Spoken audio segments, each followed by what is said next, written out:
Avez-vous entendu, chers aventuriers?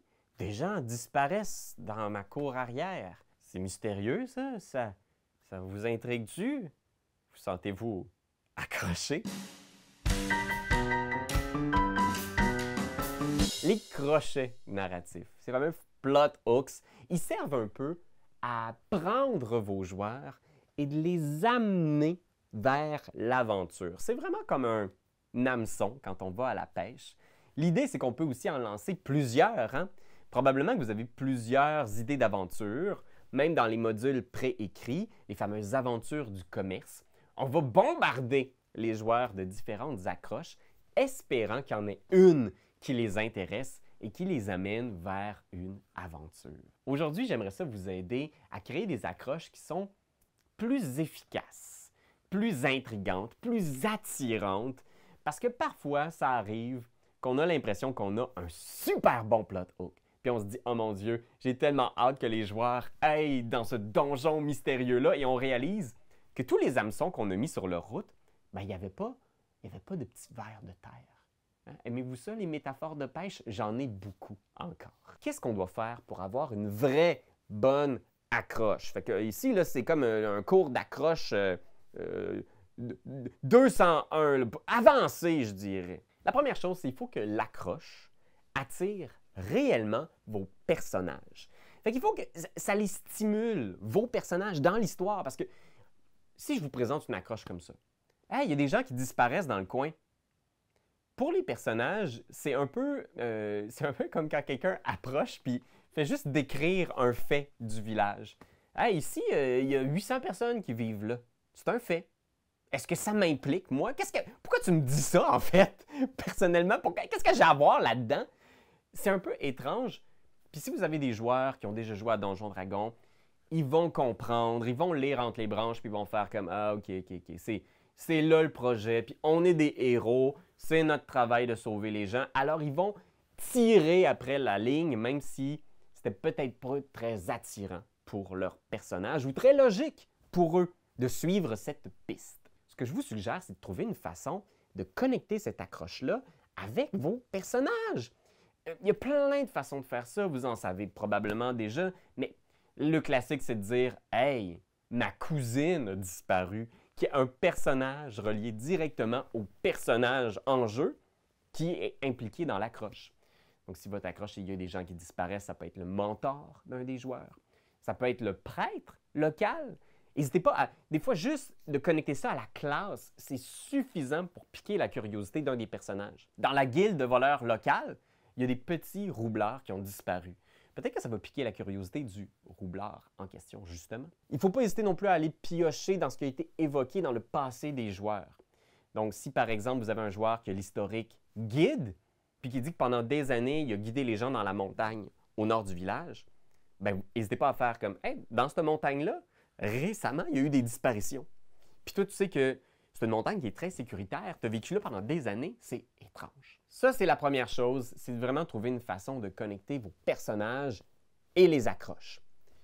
Par la suite, il faut aussi accrocher les joueurs. Fait qu'il ne suffit pas de connecter quelque chose qui va attirer à l'intérieur de la narrative qu'on crée tous ensemble. Il faut que les gens autour de la table, vos amis, les gens qui se sont déplacés, ben, soient excités par vos accroches. Si vous avez un fan de films d'horreur, vous avez peut-être juste à trouver une prémisse de film d'horreur qui va l'accrocher tout de suite, en faisant comme « C'est vraiment bizarre dans ce village-là, on a eu des nouvelles d'une maladie qui se répandait, les gens devenaient de plus en plus agressifs. » Puis peut-être que si vous avez un fan de films de zombies autour de la table, il va être comme « Oh, je sais ce qui se passe. » Des fois, c'est juste de piocher dans les intérêts de vos joueurs, mais ça peut être aussi, si vous avez des joueurs, ça fait longtemps qu'ils jouent à Donjon Dragon, de vous assurer que vos accroches sortent des clichés.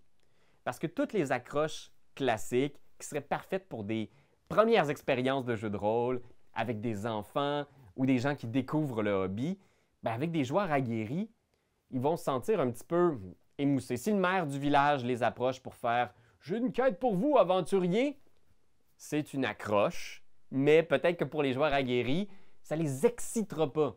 Ils vont le faire parce qu'ils se sont déplacés, ils ont pris de leur temps pour venir avec vous, mais il y a façon de faire mieux. Et là-dessus, je pense qu'il faut penser à votre présentation d'accroche. Il y a 1 milliard de façons de présenter des accroches, des débuts de pistes d'aventure. Fait que oui, bien sûr, vous pouvez avoir le fameux « quelqu'un cherche quelque chose et il y a une récompense ». Fait que le fameux « le maire du village donne 100 pièces d'or à quiconque va tuer le loup-garou des bois ». Ou le fameux « j'ai perdu ma femme et j'ai un sac de navets à donner à quiconque la retrouvera ». Qu'on a vu 1 million de fois dans à peu près toutes les aventures du commerce. Mais il y a d'autres façons de le faire aussi, les fameuses rumeurs. Donc, de faire circuler des événements étranges. Moi, tu sais, je trippe beaucoup sur les vidéos weird sur Internet. Puis je trouve beaucoup d'inspiration, d'accroche dans ces vidéos de conspiration de quelqu'un a trouvé le squelette d'un géant dans la montagne ou avez-vous déjà entendu parler qu'il y a une grotte sous la ville qui aurait été une cité perdue qui a été creusée par des anciens? Fait que n'hésitez pas à aller voir les vidéos de conspi sur Internet parce qu'en plus, je veux dire, je suis pas un conspirationniste. Mais moi, je trouve ça tellement intriguant. Des fois, juste la prémisse de j'ai vu quelqu'un dans mon rêve, puis la personne décrit une personne qu'elle a vue dans son rêve, et vous réalisez que tous les gens du village ont rêvé à la même personne. Un homme dans la quarantaine, chauve, au regard vide, au sourire un peu faux. Puis tu te dis, c'est qui cette personne-là? Les gens se mettent à faire des dessins, des croquis, et tout le monde a rêvé à la même face! C'est des légendes urbaines sur Internet. Les creepypastas sont aussi d'excellentes façons de trouver des rumeurs. Même si vous n'avez pas toute votre aventure encore de construit, juste des rumeurs weird en ville, ça peut stimuler vos joueurs. Fait que oui, source d'inspiration, les vidéos de conspirationnistes, j'en mettrai pas beaucoup dans la description parce que votre algorithme va devenir bizarre. L'autre façon aussi de présenter un plot hook, c'est de l'incarner concrètement dans une rencontre. Donc, par exemple, s'il y a des agents de culte qui circulent dans la ville, peut-être que vos joueurs sont carrément approchés par ces fameux cultistes-là qui viennent voir les joueurs pour les intégrer peut-être dans leur secte, puis faire comme « What? Qu'est-ce que vous avez une secte? » Ou s'il y a des loups-garous qui dorment dans les ruines abandonnées, peut-être que dès que les joueurs passent à côté de cette ruine-là, ils sont attaqués par des loups-garous. Ou dès qu'ils passent dans le cimetière, ils sont attaqués par des zombies. C'est comme si le plot hook devenait soudainement une rencontre. Ils sautent d'en face des joueurs. Puis ça, c'est l'autre conseil que j'aurais à vous donner. C'est qu'il faut que le plot hook mène à quelque chose de concret très rapidement. Parce que ça peut être tentant, puis je sais qu'on lit des romans, on veut faire tout en finesse puis en subtilité. Fait que c'est facile de faire, il y a des gens qui disparaissent. Où ça qui disparaissent? Personne ne le sait. Ah, c'est dommage, j'aurais aimé ça. J'aurais aimé ça le savoir, j'aurais fait de quoi, mais là, je sais pas quoi faire. Il faut que les plot hooks mènent à un endroit, à un lieu, à un environnement. Il faut qu'il y ait un fil à suivre. Alors, si vous avez des idées de rumeurs, si vous avez des idées justement de trucs mystérieux à faire miroiter autour de ce qui pourrait devenir une aventure, il faut qu'il y ait concrètement quelque chose à suivre. L'hiver dernier, il y a plusieurs chèvres qui sont nés avec une tête de diable! Puis là, si les joueurs s'intriguent et demandent « Ah, mais ils sont où? On les a tous tués. Ils sont où les villageois qui avaient ces chèvres-là? Ils sont tous partis. » Il faut vraiment que vous construisiez autour de ça. Il faut qu'il y ait une suite claire, un point de rendez-vous. N'hésitez pas à vraiment donner à vos joueurs parce que c'est frustrant de juste errer autour de ces rumeurs-là sans savoir où se cache l'aventure.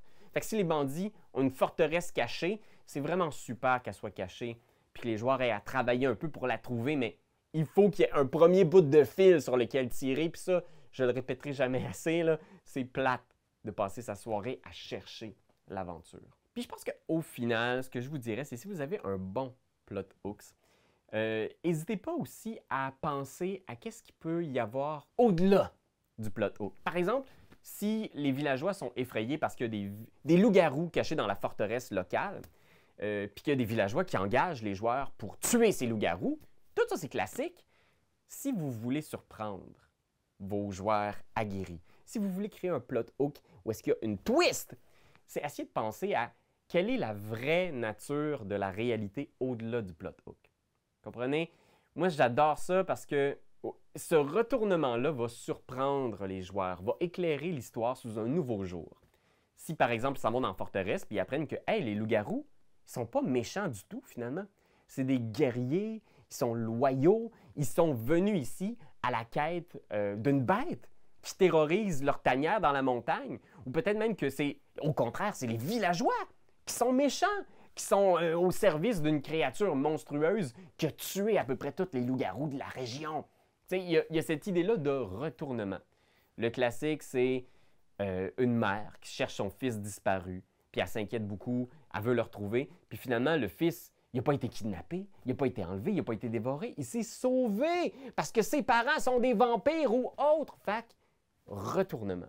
Créez votre plot hook et réfléchissez ensuite à quelle est la réelle nature des faits derrière la rumeur. Par exemple, si quelqu'un a trouvé un squelette de géant dans les montagnes, peut-être que c'était juste rien de spécial. C'était juste des gros os de mammouth laissés derrière. Puis il n'y a pas d'aventure finalement. Fin. Parce que les conspirations, c'est le fun dans les vidéos, mais dans la vraie vie, c'est pas mal plus plate souvent quand tu réfléchis. Voilà Internet. C'était mes petits conseils d'accroche narrative. Toi, est-ce que tu as un plot hook très efficace que tu as utilisé dernièrement? Moi, je trouve ça toujours intéressant d'en proposer au moins 2 ou 3 à nos joueurs. Je trouve que c'est une belle façon de préparer notre session sans avoir à trop se casser la tête. Tu peux avoir quelques rencontres après ça, étirer derrière le plot hook, d'avoir un lieu, un monstre, une battle map. Tu n'as vraiment pas besoin de grand-chose pour avoir une bonne aventure de jeu de rôle finalement. Juste d'écouter des vidéos weird.